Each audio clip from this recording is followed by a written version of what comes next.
భయంకరంగా మాట్లాడుతున్నాడు. ఈనాడు సంఘాల్లో నేను కొన్ని వీడియోస్ గ్రూపుల్లో వస్తున్నాయి. నేను కొన్ని 3 సంఘాల్లో వార్తలు పెడుతుంటే వాళ్ళ బిహేవియర్ చేంజ్ అయిపోతుంది, కొట్టుకుంటున్నారు. సంఘాల్లో ఆదివారం బల్ల రోజే ఆ బల్ల కూడా ఇసిరేసేసారండి.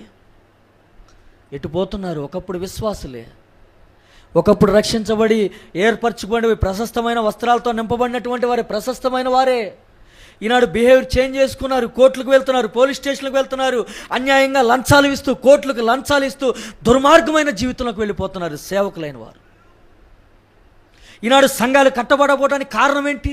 ఈనాడు కుటుంబాలు కట్టబడబోవడానికి కారణం ఏంటి?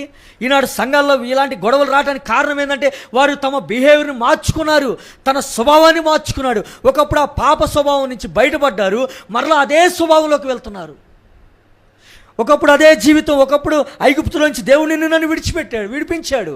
ఒకప్పుడు ఐగుప్తు బానిసత్వం నుంచి ఆ భయంకరమైన విధానం నుంచి విడిపించాడు, మరలా అదే విధానంలోకి పోతున్నాం.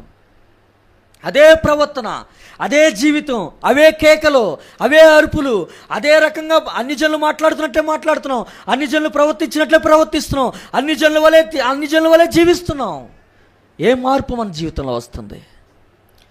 మన ఎదుట ఉంచబడిన బల్లలోకి మనం వచ్చే ముందు ఈరోజైనా మన ప్రార్థన